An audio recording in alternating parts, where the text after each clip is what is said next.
विविधा,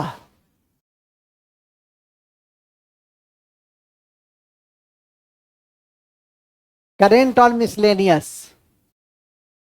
करेंट और मिसलेनियस, याद रखिए करेंट और मिसलेनियस। ये करेंट और मिसलेनियस में मैं पिछले दिन भी आपको बताया कि पढ़ना क्या क्या होता है।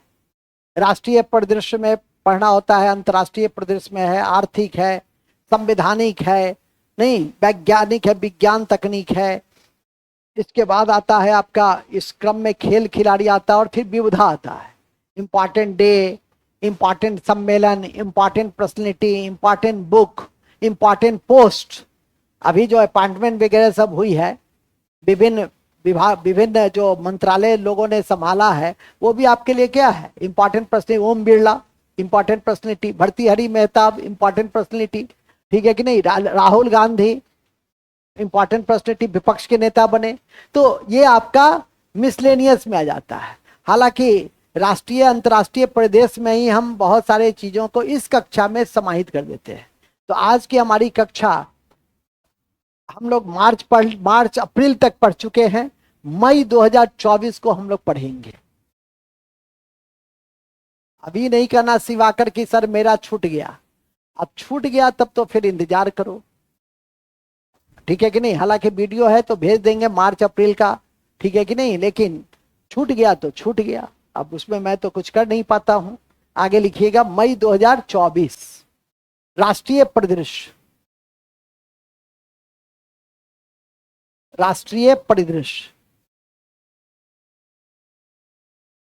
देखो करंट हम ऐसे रोज पढ़ाते हैं, देखोगे कि जिस दिन मेरी क्लास होती है करंट का 5 इंपॉर्टेंट फैक्ट हम आप तक पहुंचाते हैं, ठीक है कि नहीं। मासिक तरीके से पढ़ाते हैं, उसको भी ध्यान रखना। कहाँ आई हो जानू, इसी कक्षा की छात्रा हो? आओ आओ आओ, तुम्हारा ही इंतजार था। इकोनॉमिक्स गायब, असल कक्षा छोड़ दिया,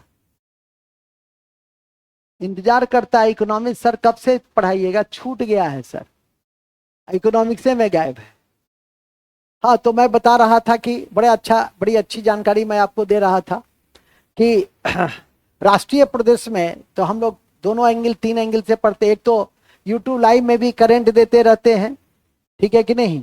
तो कई तरह से हम करंट को कवरेज करने का प्रयास करते हैं।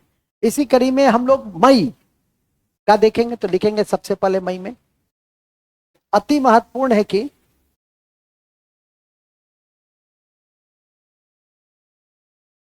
इसका नाम सुने हो, ये पूछेगा, भीष्म। कौन सुना है,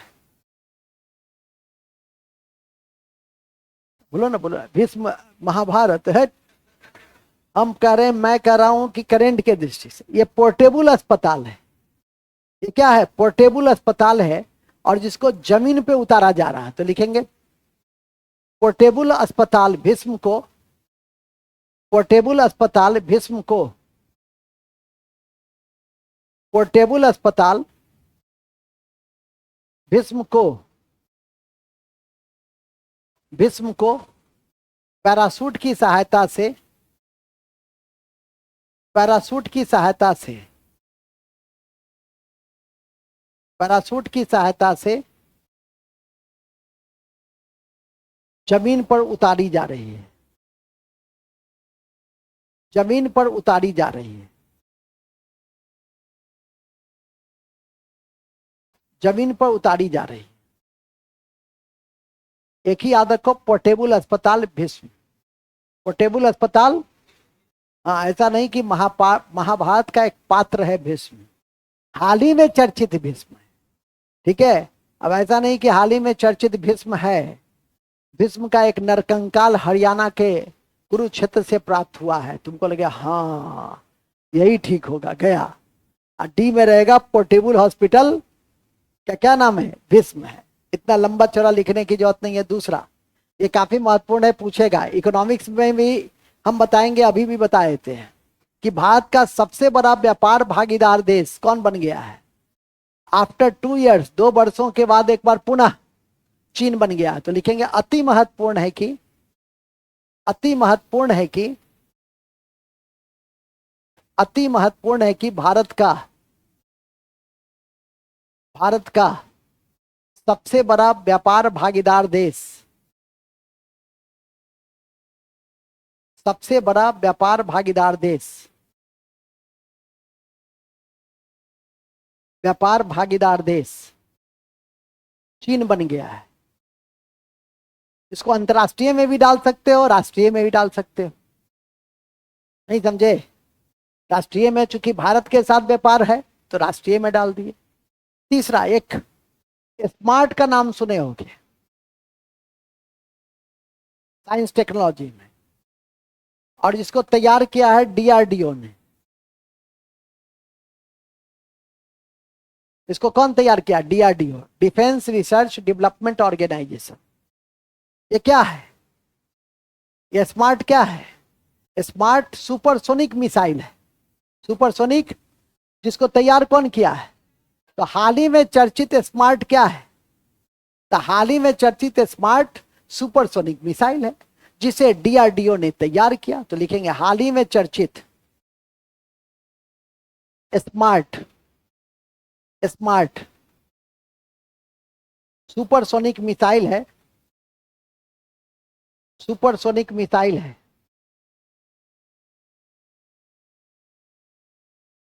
सुपरसोनिक मिसाइल है जिसे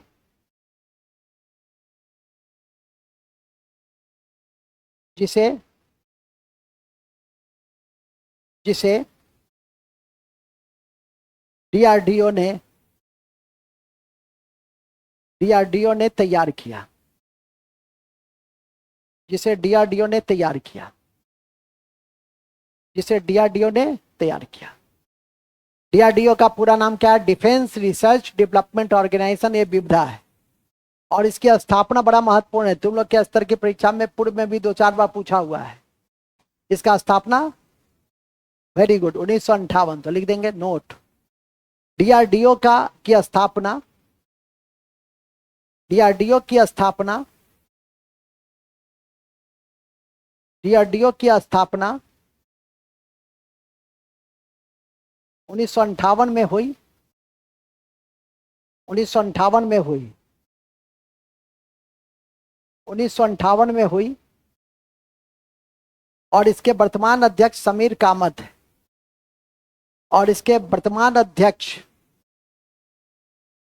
समीर कामत है, समीर कामत है। और इसके वर्तमान अध्यक्ष समीर कामत है। कौन कामत है? समीर कामत है। इसका मोटो क्या है? कौन बताएंगे इसका मोटो क्या है? आजकल कभी कभी परीक्षा में विविधा में विभिन्न ऑर्गेनाइजेशन का मोटो भी देता है। वेरी गुड, बहुत बढ़िया। बलस्य मूल विज्ञानम, बलस्य मूल विज्ञानम। तो लिखेंगे इसका मोटो है बलस्य मूल विज्ञानम, स्ट्रेंथ ओरिजिन इन साइंस। बलस्य मूल विज्ञानम। अंग्रेजी में लिखना है तो अंग्रेजी लिखो, हिंदी में लिखे, संस्कृत में लिखी दिए हैं, हिंदी में लिख लो कि बल ही विज्ञान है। तुम जितना शक्तिशाली रहोगे तुम्हारा जो संप्रभुता, एकता, अखंडता है उतना बेहतर होगा। आज देखते हो, आज हम लोगों ने रक्षा के क्षेत्र में अब स्वदेशी टेक्नोलॉजी के माध्यम से आत्मनिर्भरता को प्राप्त किया है। तो इसका प्रभाव भी दिख रहा है कि अब हम पर कोई दबाव नहीं डाल सकता है। ठीक है, पहले अमेरिका जैसी बड़ी शक्तियां हम पे दबाव डालकर हमें आगे बढ़ने से, तकनीकी पॉइंट से, परमाणु के पॉइंट ऑफ व्यू से रोकती थी। लेकिन जैसे जैसे हमने उस तकनीक को प्राप्त किया, हमने तकनीक के आधार पे बल को प्राप्त किया, तो आज हमारे साथ हर देश बेहतर संबंध बनाए रखना चाहता है। तो बलस्य ही मूल विज्ञानम।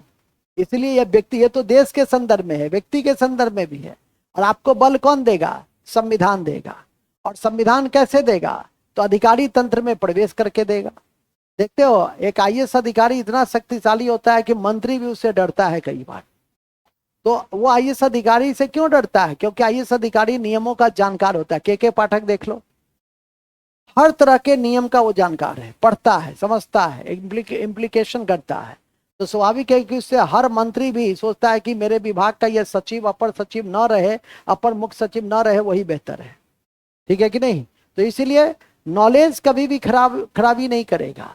और पढ़ाई कभी मत छोड़ो, चाहे वो कंपटीशन compete करने के पहले हो कि कंपटीशन compete करने के बाद हो, डिग्री पढ़ाई हमेशा जारी रखना चाहिए। ठीक है कि नहीं? उसका प्रभाव कभी ना कभी अच्छे रूपों में पड़ता ही है। ठीक है कि नहीं? इस बात को हमेशा जानने और समझने का प्रयास करो। ठीक है, जब भी सरकार के नजर में आ जाओगे तो तुम ऊंचे स्तर पे और ऊंचे स्तर पे पहुंच जाओगे। नेक्स्ट आगे लिखो, कहां थे हम लोग? डीआरडीओ हो गया, विविधा भी कंप्लीट 1958, मत्स्य बलस्य मूल्य विज्ञानम और समीर कामत, यही ना तीन चीज याद रखना है आपको। और डीआरडीओ की उपलब्धियां हाल के दर्शों में, डीआरडीओ 2024 में 2023-24 में जितने भी टूल्स का इम्प्लीकेशन और इनोवेशन किया है वो सब आपकी परीक्षा के दृष्टि से महत्वपूर्ण है। हम किसी दिन जब रक्षा विज्ञान का वार्षिक व्याख्या करेंगे तो उसमें इन सब बिंदुओं की चर्चा करेंगे। वहां लिख दो नोट में, 2023-24 में डीआरडीओ की उपलब्धियों पे नजर रखें। हम बताएंगे, अभी हम बताएंगे तो डीआरडीओ की कक्षा हो जाएगी तब। डीआरडीओ 2023-24 के डीआरडीओ की उपलब्धियों पे नजर रखें, नजर रखें, डीआरडीओ पे नजर रखें। ठीक है, नेक्स्ट देखो, एक वर्ड पूरे मई महीने में चर्चा में रहा, हीट वेव। आईएमडी हमारा जो इंडियन मेट्रोलॉजिकल डिपार्टमेंट है वो हीट वेव जारी करने के लिए रेड अलर्ट जारी करता है। कहता है कि यदि पहाड़ी क्षेत्र में 30 से 36 डिग्री सेल्सियस यदि टेम्परेचर हो और मैदानी क्षेत्र में 40 से अधिक यदि टेम्परेचर हो तो हम इसको हीट वेव की संज्ञा देते हैं। और रेड अलर्ट जारी करता है कि लोग अपने सुरक्षा करें, जैसे फुल पानी पी के निकलें, एक कपड़ा रख लें, कान को बांध करके रखें, मतलब जो अलर्ट का चेतावनी चेतावनी जो दी जाती है एहतियात बरतने के लिए, वो आपको करना चाहिए। धूप में करें, धूप में ज्यादा न निकले, इन सब बिंदुओं पे बल दिया जाता है। तो ये हीट वेव इतना महत्वपूर्ण था कि छोटी परीक्षा तो छोड़ो, बड़ी परीक्षा में लास्ट ईयर यूपीएससी ने पूछ दिया, सत्य पर विकास करें वे विचार करें हीट वेव के कॉन्टेक्स्ट में। तो दोनों है, मैदानी क्षेत्र का टेम्परेचर अलग है, पहाड़ी क्षेत्र का टेम्परेचर अलग है, तो लिखेंगे हीट वेव। हाल ही में आईएमडी ने जारी किया, आईएमडी ने जारी किया, IMD, IMD Indian meteorological department, Indian meteorological department, Indian meteorological department, Indian meteorological department ने जारी किया। इसके अनुसार हीट वेव हम लोग जैसे पहले क्या कहते हैं, लू, अरे बाहर मत निकल, लू बहे छो।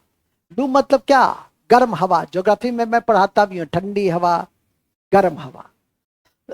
उत्तर भारत का हवा है लू, ठंडी हवा है ब्लिजार्ड, जो साइबेरियन क्षेत्र में होता है। फिलहाल लू को याद रखिए, जिसको हम हीट वेव कहते हैं। ठीक है, और देखते ही हो कि रोज पेपर में देखते होगे कि हीट वेव से 10 की मौत, 20 की मौत। अभी चुनाव के समय में तो कई सरकारी कर्मचारी की मृत्यु हो गई, क्योंकि सरकारी कर्मचारी से ऊपर का जो लोग होता है वो थोड़ा सा आराम जिंदगी में रहता है। कर्मचारी तो बेचारा फील्ड में रहता है, तो उसको तो हर तरह का मौसम में रहना है, लेकिन जो अधिकारी होते हैं तो स्वाभाविक है कि कहीं ना कहीं वो आराम की जिंदगी में होते हैं, क्योंकि उनके ऑफिस एसी होती है, गाड़ी एसी होती है, घोड़ा एसी होता है, मतलब जो भी चीज है उनका सब एसी होता है। तो स्वाभाविक है कि वो थोड़ा सा यदि फील्ड में जाकर इंस्पेक्शन वगैरह सुपरविजन वगैरह किए तो लू मार देता है। ठीक है कि नहीं, हीट वेव का शिकार हो जाता है। आगे लिखिए, लिखेंगे हीट वेव के दो मुख्य बिंदु हैं। हीट वेव या लू के, लू के दो मुख्य बिंदु हैं,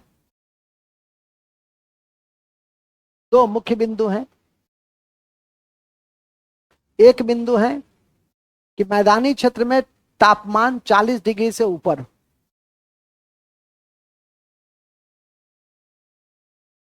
40 डिग्री से ऊपर हो, या सामान्य से 6 डिग्री ऊपर हो, या सामान्य से 6 डिग्री ऊपर हो, या सामान्य से 6 डिग्री ऊपर हो। सामान्य मतलब समझे कि पहले 35 डिग्री, पहले लोग कहता था कि नवंबर के महीने में वो ठंड हुई चलैया, होता ही था, देखते ही थे। अब तो दिसंबर भी बीत जाता है और ठंड गायब रहता है। अब गर्मी की के मंथ ज्यादा हो गए, नहीं, ठंडा का मंथ क्या हो गया है, कम हो गया है। हमारा 1.5 डिग्री सेल्सियस, ये याद रखना। हम जब भी चर्चा चलती है तो मैं इस 1.5 डिग्री की व्याख्या कर देता हूं। अभी तक किसी परीक्षा में नहीं पूछा है, किसी परीक्षा में पूछेगा तो तुम्हें बहुत खुशी मिलेगा कि पृथ्वी का तापमान विगत दशक के मुकाबले कितना डिग्री बढ़ गया। 1.5 डिग्री दे देगा, 0.7, 1.5, 2.5, 3.5। तो एग्जैक्ट याद रहेगा तो अच्छा है, एक बार सुने रहोगे ध्यान में रहेगा ही कि 1.5 है।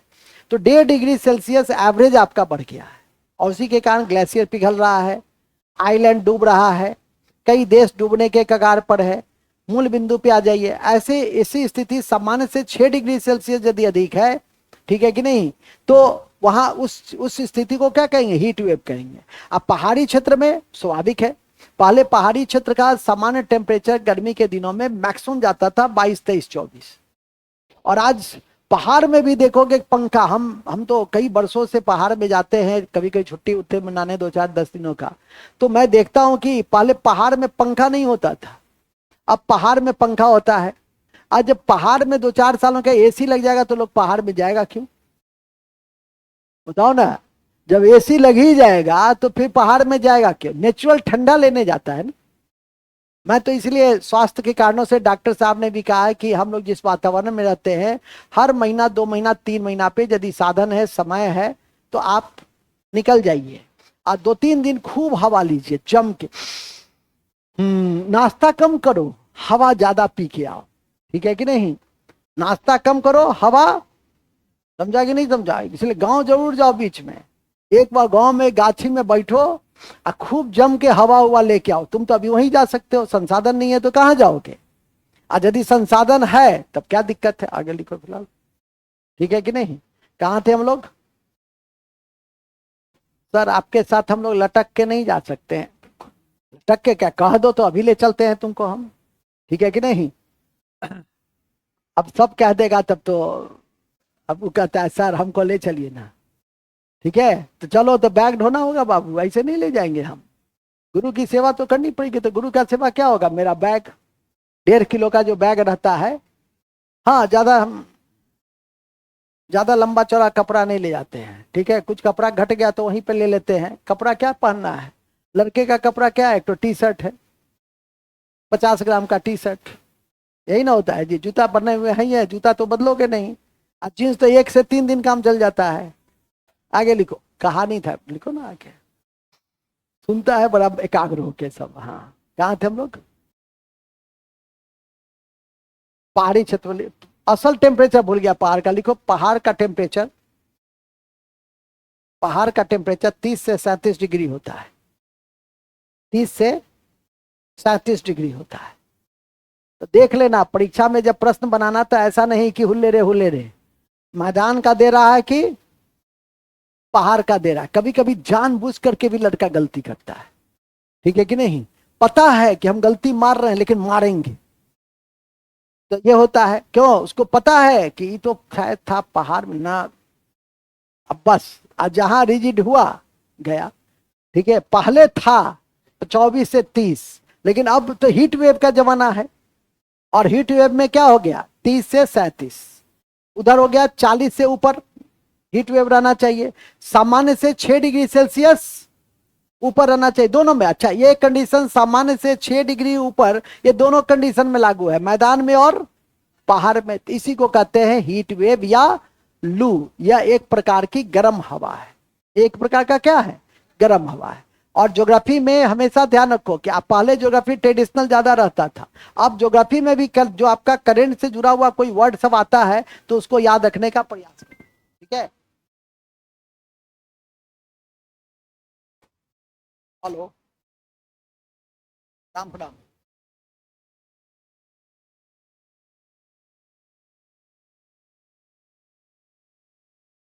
रात में बात कीजिए 9 बजे, ठीक है। अब नहीं दिखा रहा है तो मैं क्या करूंगा कि आपका ज्योग्राफी गुणों में नहीं है, तो मैं क्या करूंगा। इकोनॉमिक्स है, आप तो इकोनॉमिक्स ले लो यदि इंटरेस्ट है तो, ठीक है। ठीक। हम्म। कहा थे हम लोग? बड़े अच्छे जगह पे थे। पहाड़ हो गया। नेक्स्ट, भूलेंगे नहीं, भूलेंगे नहीं, फसाई, FSSAI लिखो ना। फसाई, FSSAI के द्वारा, FSSAI के द्वारा, FSSAI के द्वारा बताते हैं, के द्वारा राज्य खाद्य सुरक्षा, राज्य खाद्य सुरक्षा, राज्य खाद्य सुरक्षा, राज्य खाद्य सुरक्षा सूचकांक जारी किया जाता है, सूचकांक जारी किया जाता है।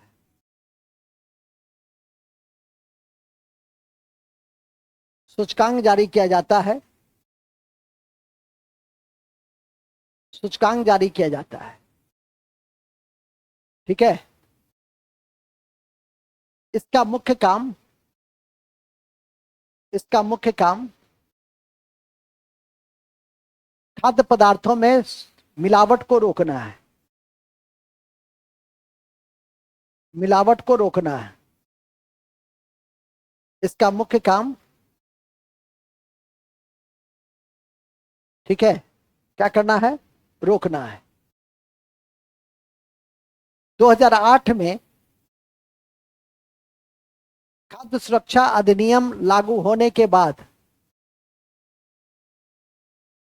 2008 में खाद्य सुरक्षा अधिनियम, 2008 में खाद्य सुरक्षा अधिनियम लागू होने के बाद, खाद्य सुरक्षा अधिनियम लागू होने के बाद, लागू होने के बाद, खाद्य सुरक्षा अधिनियम लागू होने के बाद, खाद्य सुरक्षा अधिनियम लागू होने के बाद यह अस्तित्व में आया। कौन अस्तित्व में आया? फसाई, फसाई अस्तित्व में आया,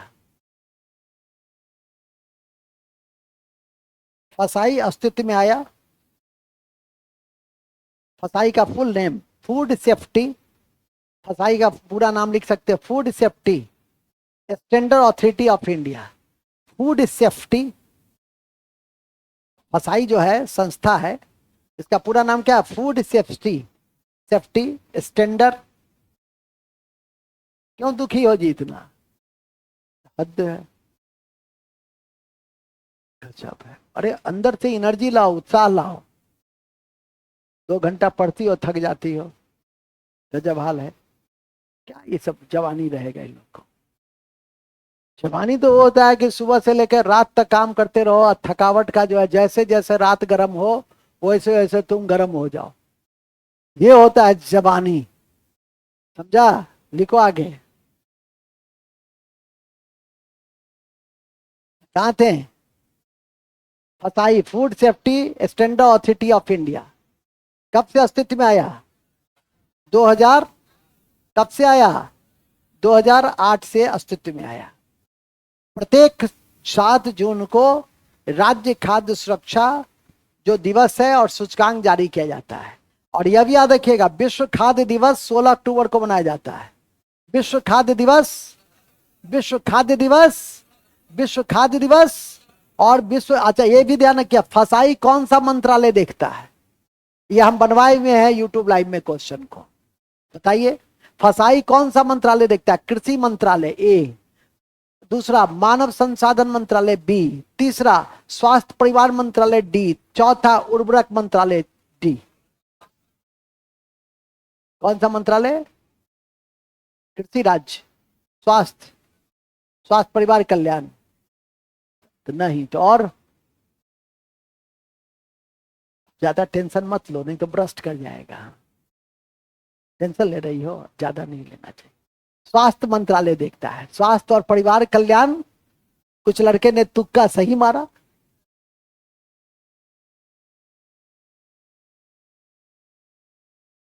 मास्टर से झूठ नहीं, मास्टर, डॉक्टर, वकील, ये तीन से झूठ गए, बोले तो गए। केस छुपाओगे वकील से तो गड़बड़ हो जाएगा, डॉक्टर से बीमारी छुपाओगे तो गड़बड़ हो जाएगा, अब मास्टर से ज्ञान छुपाओगे तब मास्टर ये समझेगा कि तब तो मेरा विद्यार्थी सब विद्वान है, तब क्या दिक्कत है। हम समझते हैं ना तुम लोग कितना विद्वान हो, तो देखते हैं एकदम जीरो से पढ़ाते हैं, क्योंकि जानते हैं तुम लोग बहुत विद्वान है। जहाँ हम अपने छोटे सर को यहाँ पे डाल देंगे, यहाँ पे आ जाएंगे तो समझ में तो समझेंगे कि तुम लोग बड़ा विद्वान प्रकृति का है। तो फसाई के ऊपर में डिस्क्रिप्शन देंगे या बात खत्म, क्योंकि तो वो समझेंगे कि ये तो सब चीज जानता होगा, रोज पेपर में आते रहते हैं फसाई, बात खत्म हो जाएंगे। फसाई, फसाई में फंस जाओगे। आगे लिखो, फसाई हो गया। फसाई food safety standard authority of India. और सुन लो, फसाई कौन सा मंत्रालय प्रबंधन करता है, तो लिखेंगे फसाई का प्रबंधन, फसाई का प्रबंधन, फसाई का प्रबंधन स्वास्थ्य परिवार मंत्रालय देखता है। अच्छा, ये हम जानना चाहते हैं कि तुम लोग कितना ईमानदार है। कौन सा लड़का ऐसा है जो नहीं जानता था? बस इतना ही ईमानदार है मेरे पास। तुम लोग सब आदमी जानती थी कि फसाई स्वास्थ्य परिवार मंत्रालय, वाह वाह, और ये सब सब विद्वान प्रकृति का सब जानता था। हम समझ गए, मैं समझ गया तुम ईमानदार हो। ठीक है, क्या लिखे? फसाई लिख लिए? क्लियर हो गया ना? वहां पे विश्व खाद्य दिवस लिख लो 16 अक्टूबर, नोट में लिख लो, विश्व खाद्य दिवस 16 अक्टूबर को मनाया जाता है। विश्व खाद्य दिवस 16 अक्टूबर को मिलाया जा बनाए 16 अक्टूबर को मनाया जाता है। यह विश्व खाद्य संगठन, विश्व खाद्य संगठन के द्वारा मनाया जाता है, मनाया जाता है। राष्ट्रीय प्रदेश में मई में कोई ऐसा बहुत महत्वपूर्ण न्यूज नहीं है जिसको बहुत सारी व्याख्या कर सके। एक सुनील छेत्री का नाम सुने होंगे, फुटबॉलर है, संन्यास ले लिया। फुटबॉल का गावस्कर या सचिन तेंदुलकर या जो कहना चाहते हो कह सकते हो, लिख देंगे। हाल ही में प्रसिद्ध फुटबॉलर, हाल ही में प्रसिद्ध फुटबॉलर सुनील छेत्री, हाल ही में प्रसिद्ध फुटबॉलर सुनील छेत्री, सुनील छेत्री ने संन्यास ले लिया।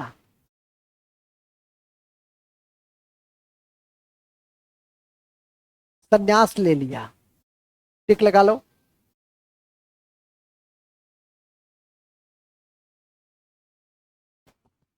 और रविंदर जी, नमस्कार नमस्कार। 3:45 मैं टर्मिनल 3 पे रहूंगा, ठीक है? और मैं निकलता हूँ 10 मिनट में, तो बात कर लेता हूँ आपसे, ठीक है? Okay okay okay okay.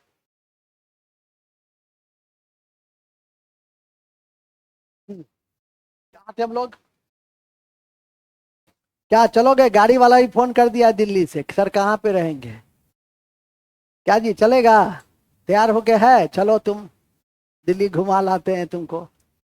कहाँ थे हम लोग जी?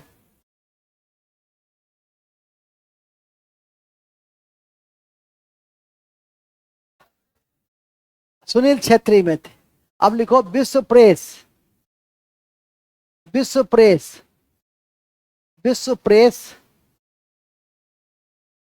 स्वतंत्रता दिवस, विश्व प्रेस स्वतंत्रता दिवस कब मनाया जाता है? 3 मई। वेरी गुड, 3 मई को मनाया जाता है। ये भी क्वेश्चन बनवा दिए हुए हैं।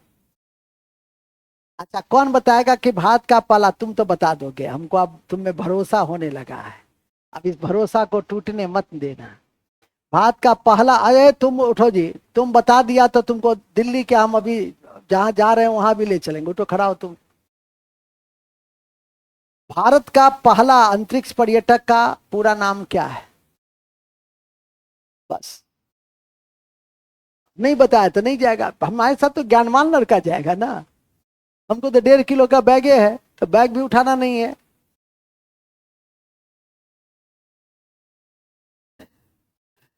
बैठो, गड़बड़ा दिया। हम पूछे, ठीक बता रहे। गोपीचंद का, गोपीचंद तो है, गोपीचंद जासूस। फोटा कूड़ा तो लिखेंगे। भारत का अति महत्वपूर्ण है, टिक लगा लो। ये कई बार हमने 1 महीना में टिक लगवाया है, फिर भी तुम लोग पूरा नाम याद नहीं कर पाए हो। देश का पहला, भारत का पहला अंतरिक्ष पर्यटक गोपीचंद थोटा कूड़ा है। कूड़ा याद रखो ना, कूड़ा, गोपीचंद कूड़ा। कूड़ा वाला कूड़ा नहीं लिख देना बच्चा, ये गोपीचंद थोटा कूड़ा है। थोटा कूड़ा, थोटा कूड़ा। अंग्रेजी में थोटा का स्पेलिंग थो टा कूड़ा,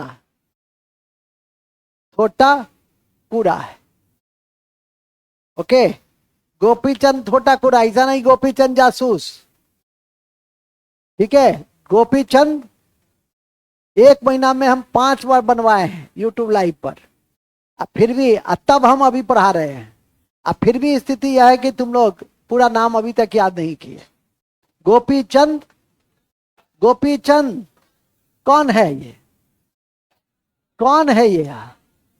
टिक लगाओ उस पर पहले, 4 बार टिक लगाओ, 4 बार। 1 बार से काम नहीं चलेगा।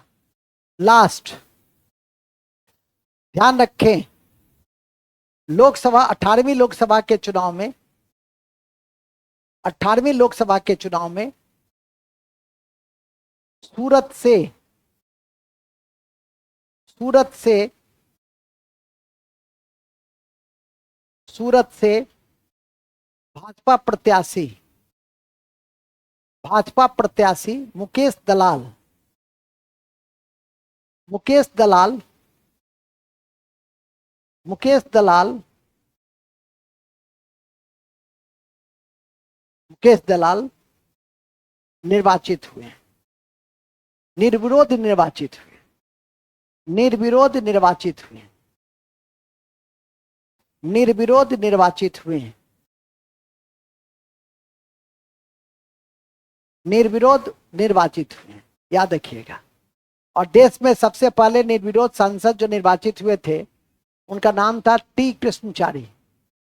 लेकिन वो ऐसे ही ज्ञान प्रदर्शन के लिए, याद रखिएगा। 18वीं लोकसभा में सबसे युवा सांसद है पुष्पेंद्र, पुष्पेंद्र सरोज, जो कौशाम्बी से चुनाव जीते हैं। 25 साल 3 महीने के हैं।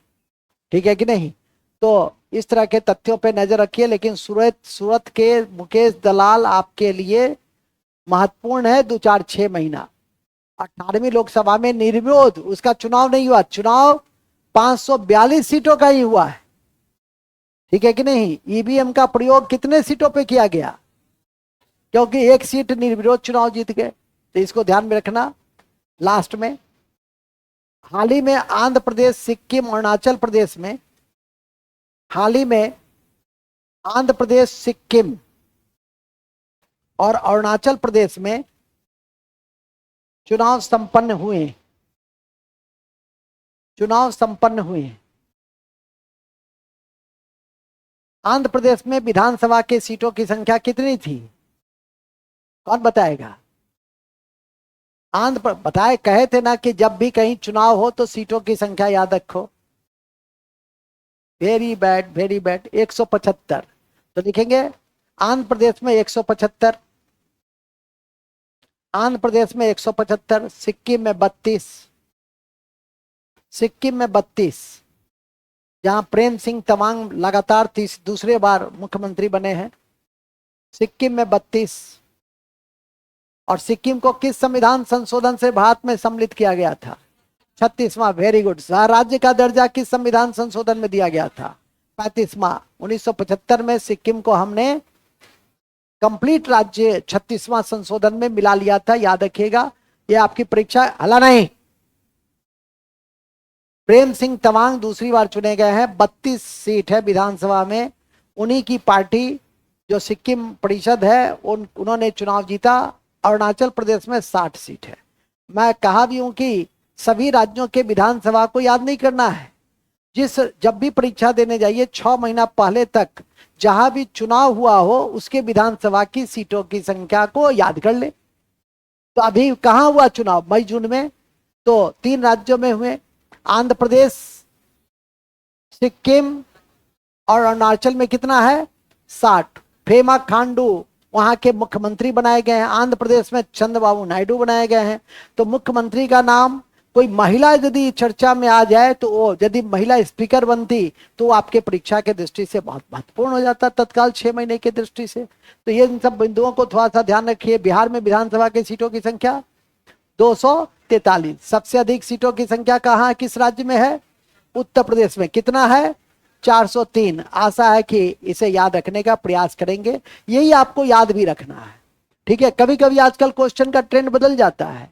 कभी कभी ये भी पूछा जाता है कि 2 राज्य हैं और दोनों का विधानसभा का सीट दे दिया, इसके इक्विवेलेंट निम्नलिखित में से किस राज्य का सीट है? ठीक है कि नहीं? तो वो सब क्वेश्चन बनाते बनाते ही नहीं कि सर कहां लिखा थे, आप तो जिंदगी में नहीं सीख पाइएगा। ये सब एप्लीकेशन का चीज होता है, देखने का, देखते रहने का चीज होता है। क्वेश्चन इस तरह से भी पूछे जा सकते हैं कि 2 राज्य का विधानसभा को जोड़ दिया और कहेगा निम्नलिखित में से विशेषकर उन राज्यों का देखिए कि जो राज्य, मान लिया बिहार है तो बिहार पश्चिम बंगाल है। ये कभी नहीं देगा कि अरुणाचल प्रदेश और सिक्किम को मिलाकर, कभी नहीं देगा। मतलब ऐसा देगा कि जो रेलिवेंट फैक्ट हो। तो ध्यान रखिएगा। नेक्स्ट, अरुणाचल में लिख लिए 60। अरुणाचल का पुराना नाम था नेफा। अरुणाचल का पुराना नाम था नेफा, नॉर्थ ईस्टर्न फ्रंटियर एजेंसी। ठीक है। इन्हीं शब्दों के साथ आज की यह कक्षा मैं समाप्त करने की घोषणा करता हूं। लिखते हैं booster fact. Booster fact,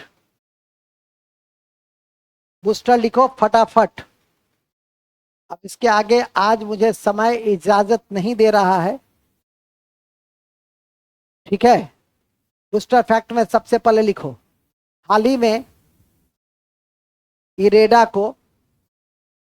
IREDA नवीनीकरण ऊर्जा एजेंसी है। इरेडा रिन्यूअल एनर्जी एजेंसी है। रिन्यूअल एनर्जी एजेंसी है, नवीनीकरण ऊर्जा एजेंसी 1987 लिख लो। इरेडा को नवरत्न का दर्जा दिया गया। नवरत्न का दर्जा दिया गया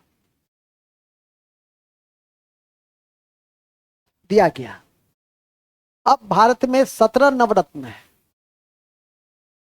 अब भारत में 17 नवरत्न है। 17 नवरत्न है। इकोनॉमिक्स चल रहा है, उद्योग में पढ़ाएंगे नवरत्न महारत्न की अवधारणा। एवं महारत्न की संख्या 13 है।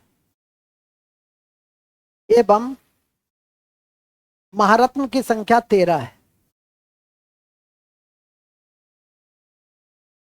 महारत्न की संख्या 13 है। नेक्स्ट, अभी हाल में जीएसटी अपीलीय न्यायाधिकरण बना है और जीएसटी अपीलीय न्यायाधिकरण के पहले अध्यक्ष बनाए गए हैं संजय कुमार मिश्रा। तो लिखेंगे जीएसटी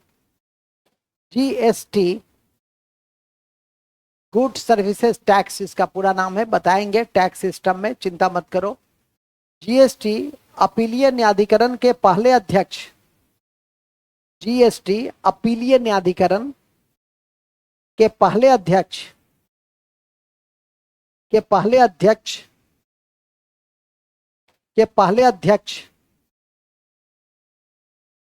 पहले अध्यक्ष कौन है?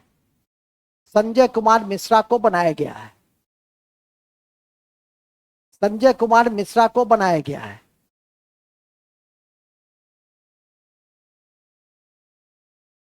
पुलित्जर पुरस्कार का संबंध किससे है? पत्रकारिता से है। पुलित्जर पुरस्कार का संबंध पत्रकारिता से है। पुलित्जर पुरस्कार का संबंध पत्रकारिता से है। पत्रकारिता से है। पुलित्जर पुरस्कार का संबंध किससे है? पत्रकारिता से, जो अमेरिका के द्वारा दिया जाता है। जो अमेरिका के द्वारा प्रतिवर्ष, अमेरिका का एक विश्वविद्यालय, बड़ा चर्चित विश्वविद्यालय है जिसका नाम है कोलंबिया विश्वविद्यालय, वही इस पुरस्कार को देता है। अमेरिका के द्वारा दिया जाता है। नेक्स्ट, एक परिवार कल्याण मंत्रालय की एक संस्था है जिसका नाम है नीम हंस। यह परिवार कल्याण मंत्रालय की बड़ी चर्चित संस्था है नीम हंस। इसको अभी विश्व स्वास्थ्य संगठन का नेल्सन मंडेला पुरस्कार दिया गया है।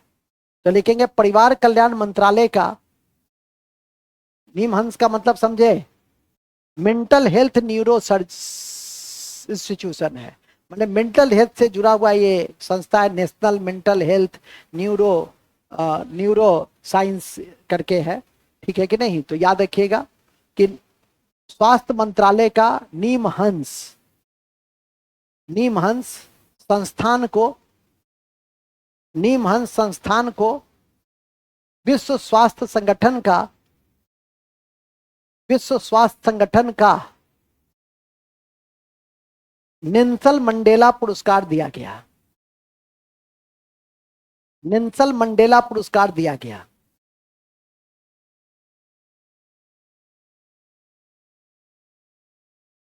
नेल्सन मंडेला पुरस्कार दिया गया।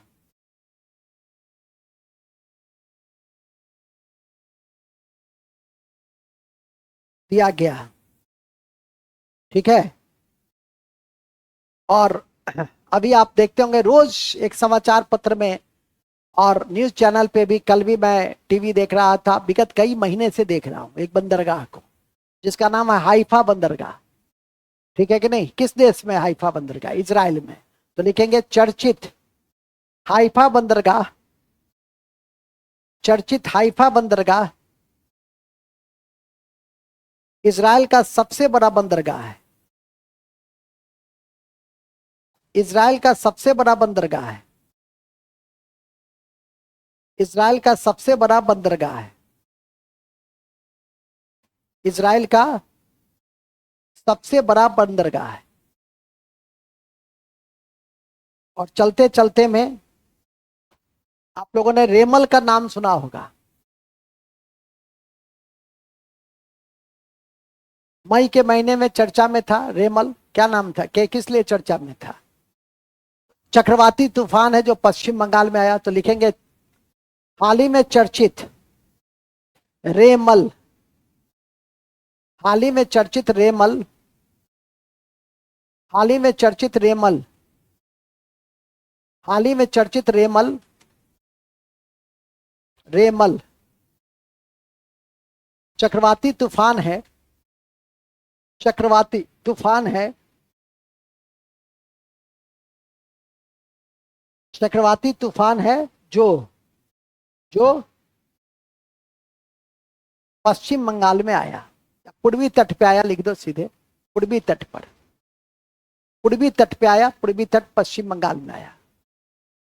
उड़ीसा दे देगा तो थोड़ा ही तुम कहोगे कि आंसर नहीं होगा। पूर्वी तट पे आया, बस। तो आज की हमारी कक्षा यहीं तक रहती है। अगले दिन रूटीन के अनुसार जब भी मेरे रूटीन होंगे समाप्त, जब मैं विदेशी दौरा से वापस आ जाऊंगा परसों तरसों नरसों, तो इस रविवारीय कक्षा को इस सप्ताह हम पूरा करेंगे आपको। तो ध्यान रखिएगा। तब तक के लिए जय हिंद।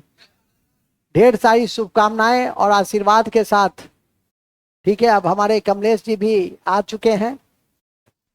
सबको इकट्ठे मैं आशीर्वाद दे रहा हूं, चूंकि टाइम हो चुका है। ऐसा एक बार हो चुका है मेरे साथ कि आप लोग को आशीर्वाद देने के क्रम में मेरी फ्लाइट छूट गई थी और मैं कुछ कर न, हालांकि मेरा पूरा इंतजार किया गया, लेकिन फिर भी मैं कुछ कर न सका। तब तक फ्लाइट उड़ गई। इसीलिए आज मैं वो जो 5-10 मिनट की विधिवत जो एक औपचारिक प्रक्रिया चलती है, मैं सीधे प्रस्थान करूंगा। सबको ढेर सारी शुभकामना आशीर्वाद के साथ। Thank you.